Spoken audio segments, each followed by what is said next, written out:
Bom dia a todos vocês, meninos e meninas, moços e rapazes, vocês que nos acompanham no nosso canal, no meu, no seu, no nosso, everybody together, todo mundo junto aí. História sem fronteiras! Vamos todos então hoje, meninos, com a presença do nosso colégio, nosso amado colégio Auxílio aqui de Anápolis. Mas quem não está no nosso colégio também não tem problema não. Manda o nosso abraço aí, manda o nosso link, participe, curta, faça seu comentário, se inscreva no canal História Sem Fronteiras. Vai lá na página do meu Instagram também, tem lá, Vitor Vieira. Vai lá, curta nossa página, divulgue, né? Enfim, estamos aí para trabalhar e fazer o melhor para vocês, que são os nossos alunos, a semente do Brasil, da mudança, da revolução desse país. Meu Deus, mudem esse país, está difícil ver nesse país. Vamos lá. Senhores, olha só, vamos dar uma olhadinha aqui. Na última aula nós falamos dos povos pré-colombianos e hoje nós vamos ver não só os povos pré-colombianos em si, mas nós vamos falar também do processo de colonização espanhola e inglesa, tá? Vamos fazer de tudo para dar o nosso tempinho aqui, para ficar tudo bem legalzinho. Vamos lá, senhores. Primeira situação. Olha só. Primeiro plano, vocês vão vir para esse cantinho aqui. Tchanané. Arre, olha só. Gente, aqui na América, como eu havia dito na última aula, havia vários tribos, vários sistemas tribais, povos tribais, mas também, com a chegada dos espanhóis aqui, dos europeus, eles encontraram, eles tiveram um choque de realidade, porque haviam grandes civilizações também, grandes reinos, grandes territórios, né? Dentre eles, nós temos que citar os astecas, que no momento da chegada dos espanhóis já dominavam um grande território da América Central, chamada de Mesoamérica, entre as Américas do Norte e a América do Sul, que é a América Central, atual México. Havia ali um declínio, né? Já tinha entrado em declínio a civilização maia, e ao sul, na América do Sul, tinha o Império Inca, que nós vimos lá atrás, né, que eu havia apresentado para vocês, na América do Sul. Bom, continuando aqui a nossa aula, quais são os povos, professor? Olha, professor, quando os espanhóis chegaram, quais são os povos que habitavam ali a região da Mesoamérica? Os povos astecas. Primeiro, o norte, xiximecas, auastecas, toltecas, astecas, mixtecas, zapotecas, olmecas, maia-olmecas, maia. Tá? Professor, peraí, quais são as principais, né, cidades da Península do Yucatán, que é esse território aqui dos antigos povos maias? Cidade de Tikal, é uma das principais, Uxamal, tá? Copan, uma cidade muito importante, porque aqui você tem templos religiosos, que é bem legal, sobre os povos da Mesoamérica. Palenque é uma cidade bem interessante. Se você for visitar a cidade do México, já seria mais ou menos aqui assim, mais ou menos a cidade do México, acho que é aqui que fica, né? Eu tenho aqui Tenochtitlan, né? E aqui nós vamos ter o Lago Texcoco, que é onde nós vamos, onde vai nascer, perdão, é aqui que vai estar o Lago Texcoco, é onde vai ter, onde é a capital do México, na verdade, e é onde vai ter o início da cidade mexicana, né, a fundação pelos astecas, onde eles haviam pedido, né, ao deus, na época, Tlaxcatli, que indicasse para ele o nome de Deus, Tlaxcatli. Nem sei falar isso não, mas vamos lá. E aí, na forma de águia, né, ela pega uma cobra, vai até a montanha ali do lago do Texcoco, e em cima dessa montanha havia ali um cacto, e aí ela pega, morde na serpente, essa águia morde na serpente, né, em cima de um cacto. E ali o sacerdote, né, viu que era uma mensagem das divindades, dos deuses, para construir a nova capital asteca. Por isso que na bandeira do México, tá? Oi. Por isso que na bandeira do México tem uma águia, tá? Pisando um cacto e arrancando a cabeça da serpente. Não sei se você já viu isso lá já na bandeira do México. Não? Então depois você já viu isso na bandeira do México? A águia em cima de um cacto arrancando a cabeça de uma serpente? Não, nunca Então vi, dá uma não. olhadinha depois na bandeira do México, tá? Beleza? Valeu pela participação. Obrigado, meu velho. Vamos lá. Senhores, aqui no sul, aqui, nós estamos observando que as principais cidades, os principais países da América, né, da América Central, como Belize, Guatemala, El Salvador, Honduras, Nicarágua e Costa Rica. E mais embaixo, o Panamá. Tudo bem? Bom, vamos avançar aqui um pouquinho. Já quando eu falo dos povos da América do Sul, né, dos povos da América Andina, por que Andina? Por causa da Cordilheira dos Andes. A cordilheira se encontra nesse meio aqui assim, tá? Cordilheira dos Andes. É ela que também na parte litorânea, né, é a separação da placa tectônica, placa sul-americana com a placa do Pacífico. Beleza, galerinha? Bom, esse Império Inca, como eu havia apresentado a vocês na última aula, né, nós temos ali o Sampa Inca, que é o filho do Sol, que é o chefe, o imperador do Império Inca. O território dividido em 4 regiões, em 4 zonas. Né? Ele vai desde a região ali da Venezuela até a região do Chile com a Argentina. Olha o tamanho desse império, desse território. Bom, vamos fechar aqui bem rapidão, para vocês terem noção. Olha só, primeiro plano. Então, como que é a civilização maia? Para poder entender, né, na região ali da América Central, como nós tínhamos falado.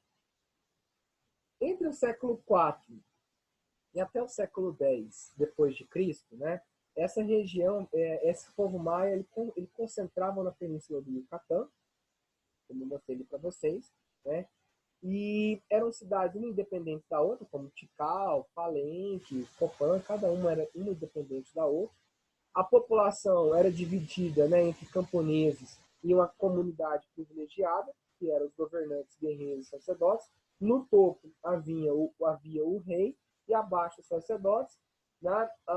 A população mais abastada morava próximo ao castelo e mais distante ao castelo morava a população mais pobre, né? Que seriam os camponeses, que pagavam impostos na forma de trabalho, né? Na forma de trabalho, construção de obras públicas, plantação, né?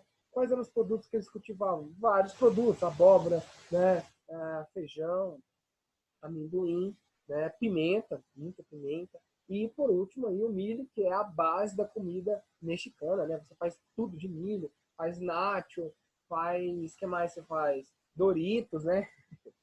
Você faz cachapa, você faz um monte de coisas com milho, tudo à base de milho, que é uma delícia, que vale a pena, né? Se não fosse milho, meu Deus, o que seria? E esse povo também havia criado uma espécie de calendário solar. Nesse calendário solar, né, era dividido em 20 meses, com dias, né, com 20 dias cada mês. E outra coisa que é interessante deles, eles haviam criado o zero, o conceito de zero na matemática. Isso foi legal, os maias haviam criado isso aí também. Grandes estudiosos da astronomia, deixa bem claro, da astronomia, né, tinha um grande estudo relacionado à astronomia, e foram eles também que estavam ali, né, juntamente com os astecas, né, nós vamos ver mais no caso dos astecas, que haviam previsto que o mundo iria acabar, Giovanna. Eles haviam previsto que durante tantas luas o mundo iria acabar e que viria uma divindade para salvar eles, no caso dos astecas. E aí eles achavam que essa divindade, né, eram quem? Eram quem? Os espanhóis, né? Hernán Cortés estava num cavalo e eles achavam que Hernán Cortés era uma divindade, né, ali no ano de 1480. Não, perdão, ali no ano de 1493, 94 mais ou menos. E na verdade não tinha nada de divindade, né? Eles queriam mesmo os espanhóis explorar o território. Bom, no caso dos astecas, né, eles né, absorveram da cultura maia, dominaram os sobreviventes da cultura maia. Resultado disso, nós vamos ter um grande reino, com mais ou menos aí, aproximadamente em torno de quase 10 milhões de pessoas, controlados ali pelos astecas. Tá? Eram grandes homens guerreiros, adoravam, né, a divindade Sol, que é o jaguar. Tá? Então, o jaguar é um animal da região, né, é um felino. Então, esse jaguar, para eles, a divindade deles ali, tinha o rosto do jaguar no formato de sol. Tudo bem? Eles haviam, né, dominado os povos vizinhos, não escravizavam eles, mas os povos vizinhos eram obrigados a pagar impostos para eles na forma de alimento ou na forma de trabalho, de tempos em tempos.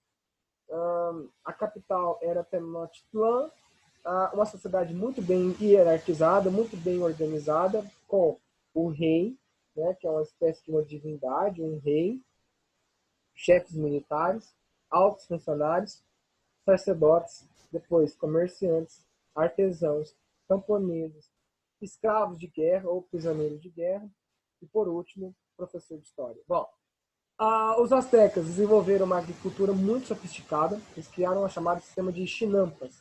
O que seria essas chinampas, professor? Fala, Giovana! Bom dia, Giovana! Vamos lá. Eles criaram as chinampas. Chinampas, gente, é o seguinte.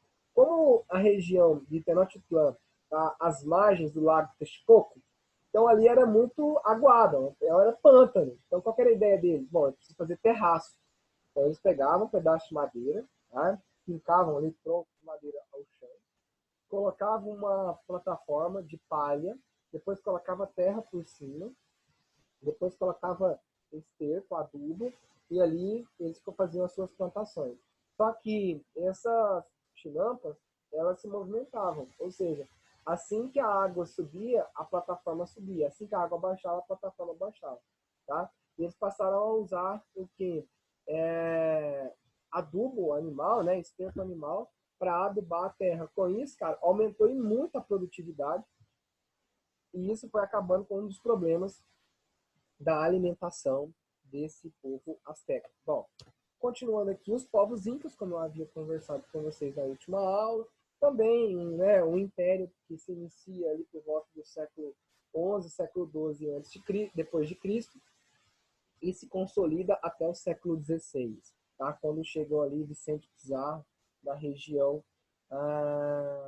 que seria o atual Quito, né, no Equador, Lima, no Peru, e aí começa o processo de ocupação dos povos incas, né, e vai ser um momento devastador, a destruição da cultura inca, né, para você ter noção, em menos de 10 anos, praticamente em menos de 60 anos, melhor dizendo, né, todo o território, eles chegaram em 1530, 1580, muita coisa já havia se destruído na região do Império Inca.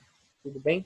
Bom, no caso do México, Montezuma, que era o chefe, né, o imperador Montezuma II, que era o imperador dos astecas, só para voltar aqui, ele foi preso pelos espanhóis, acusado de traição, e vai ser morto, né, pelos espanhóis. Aqui no caso, Sampa Inca também vai ser morto pelos espanhóis. Então vai ter um líder chamado Tupac Amaru, né, mas também vai ser morto aí pelo Império Inca. Os incas desenvolveram a matemática, a astronomia, né, e um sistema chamado de quipu, que eram os cordões que eles amarravam, e ali cada cordão tinha as suas informações. Cada parte do território era controlado ali por governadores, né, os chamados curacas, né, que eram ali assim. E o Ailu, né, o império era dividido em Ailu, em grandes regiões. Beleza? Bom, construíram grandes estradas, sistema de irrigação, recortes nas montanhas, né, em que a neve vai derretendo e a água vai escorrendo pela montanha, irrigando aqueles terraços que eles construíram nas montanhas, que eu mostrei para vocês lá na última aula. Eles, então, né, era governado pelo filho do Sol, descendente do Sol, que é o Inca. Bom, gente, em 1492, Cristóvão Colombo descobre as ilhas da região, né, a chegada dos espanhóis aqui na América Central, como eu havia comentado com vocês. E é nesse momento, então, os espanhóis, né, vão fazer acordos políticos ali com as tribos do Caribe. A questão do Caribe, porque vem de Caribã, acreditavam-se que os homens do Caribe, né, comiam carnes humanas, de canibal, tudo bem? Mas na verdade não, é porque quando eles matavam os inimigos, na verdade eles estão comendo a carne do inimigo, mas não é a carne, é o espírito guerreiro. Isso chama-se, na literatura, de antropofagia. Na sociologia chamamos isso de antropofagia, tudo bem? Eu não estou comendo a carne em si, mas estou comendo o espírito guerreiro, né? Então eu me tornaria mais forte. Bom, então eles batizam, né, os espanhóis batizam aqueles índios, aquelas ilhas, né, que comiam carne de seus inimigos após as batalhas, de Caribã, né, de canibal, Caribã, daí as ilhas do Caribe, tá? Piratas do Caribe. Vamos lá. As comunidades ameríndias, então, né, algumas eram inimigas umas das outras, os espanhóis aproveitam dessa rivalidade para dominar, quando uma tribo contrária à outra, e assim eles vão se matando, os espanhóis vão ocupando essas ilhas ali na região do Caribe, vão começar a exploração do território, né? Colombo, quando retorna para a Espanha, recebe o título de vice-rei do Novo Mundo, né? Até então ele falava que eram as Índias Orientais, depois Índias Ocidentais, e em 1494 o navegador Américo Vespucci chega até o continente, que não é as ilhas, mas que tem um novo território, que seria a região do México, América Central, dando aí a origem, né, batizando o Novo Mundo, né, de América, em homenagem à América Vespucci. E Colombo vai para a região da América do Sul, né, na região norte da América do Sul, onde vai ser em 1502, e ali vai batizar aquele território, e com o tempo vai ser chamado de Colômbia, em homenagem a Cristóvão Colombo. Bom, os espanhóis vão adotar um sistema que era o sistema dos nativos, de trabalho compulsório, pagamento de impostos, mas também vão usar a escravidão, principalmente a escravidão, no primeiro momento indígena, no segundo momento escravidão negra africana.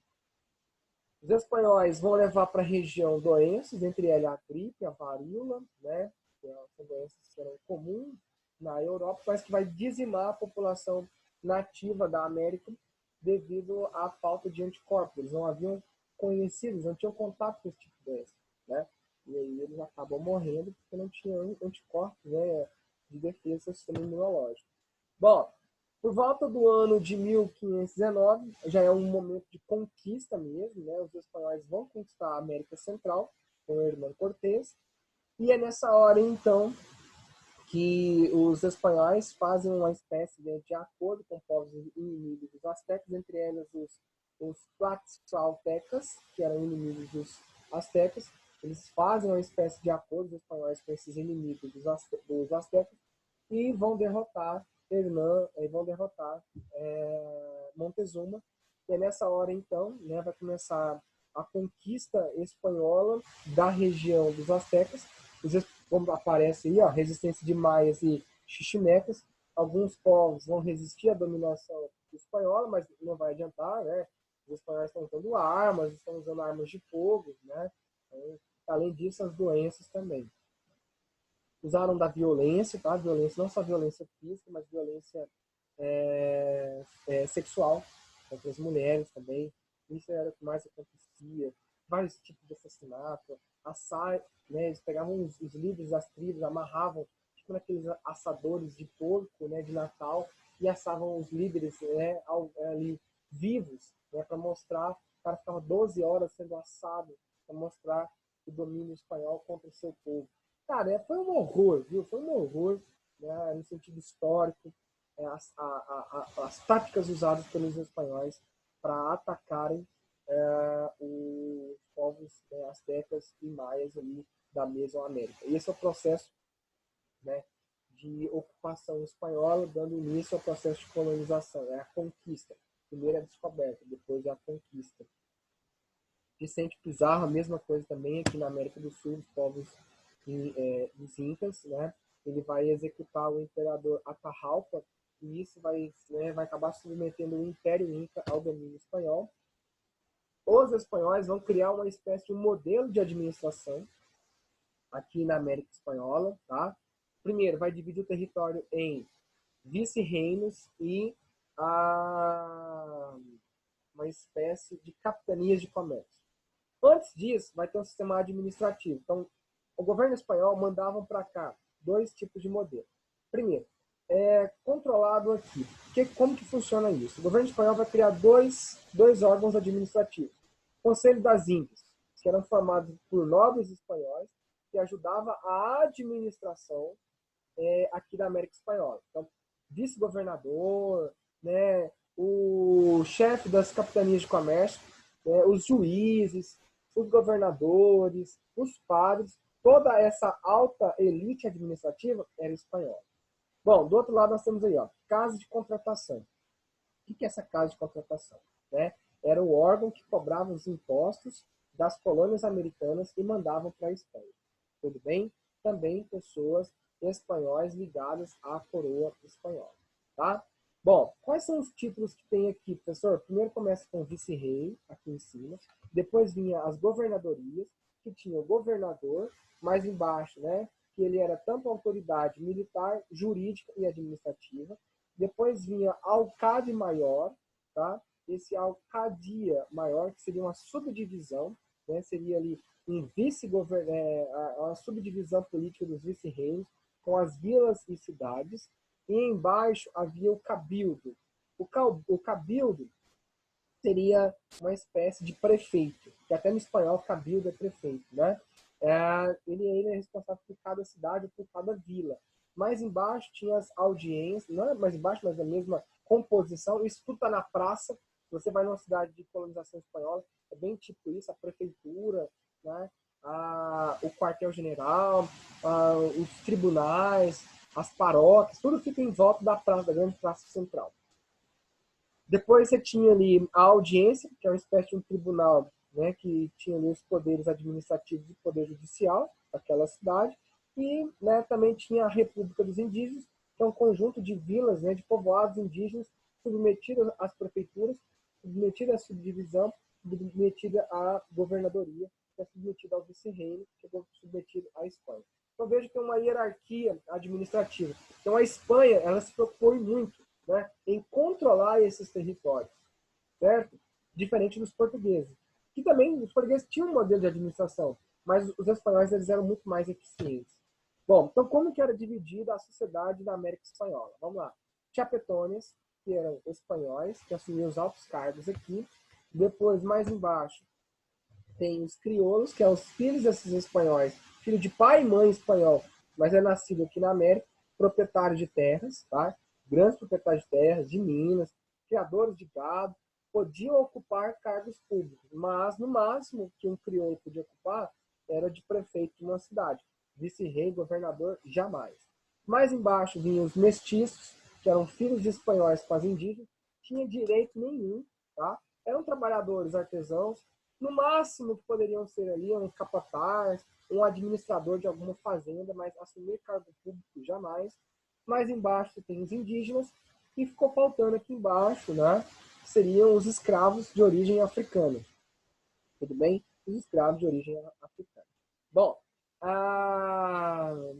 continuando aqui então, nós vamos avançando aqui. Na economia dessa América espanhola, a gente vai observar que a mineração foi o primeiro marco econômico, né? Assim que eles chegam, já descobrem que tem ouro, principalmente dos astecas, né? Dos maias, depois dos incas, depois tem a prata na América do Sul. Então, eles já têm isso alimenta mais ainda o espírito mercantilista, né? Da balança comercial favorável, da exploração de metais, do colonialismo, da intervenção do Estado na economia, né? Do protecionismo econômico.